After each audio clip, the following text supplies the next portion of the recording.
திமுக சொன்னாரு மெயின் ரோடெல்லாம் போட்டிருக்கீங்க பட் சின்ன ரோடு கிடக்குது இதுக்கெல்லாம் என்னங்க உங்க ஆட்சி ஒன்றும் பண்ணாதான்னு கேட்டேன். அவர் சொன்னார் சென்ட்ரல் கவர்மெண்ட் பணம் தரணுமில்ல அப்போ தான் எங்களால் போட முடியினாரு. அப்போ நான் கேட்டேன் அப்படியா சமாச்சார், சரி ஊரில் குப்பை நாரி கிடக்குது அதுக்கு சென்ட்ரல் கவர்மெண்ட்டுக்கு என்னையே வந்துட்டேன் அப்போ தான் நாங்கள் குப்பையில் வலிக்க முடியுமாரு.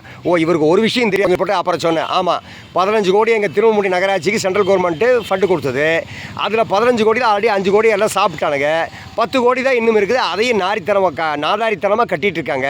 அதாவது ஒரு மழை பெஞ்சுன்னா எல்லாம் முடிஞ்சு போயிடும் அந்த கண்டிஷன் கட்டிகிட்டு இருக்காங்க. இப்போ என்ன சொல்கிறீங்கன்னு கேட்டால் வாயை மூடிட்டார். இதுதாங்க திமுக லட்சணம்.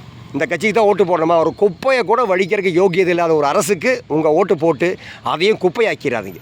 வாழ்க்கையே குப்பையாக போய்டும். நம்ம குழந்தைங்க வாழ்க்கையும் குப்பையாக போய்டும். தயவுசெய்து யோசிங்க. குப்பை திமுகவுக்கு அழிவு காலம்.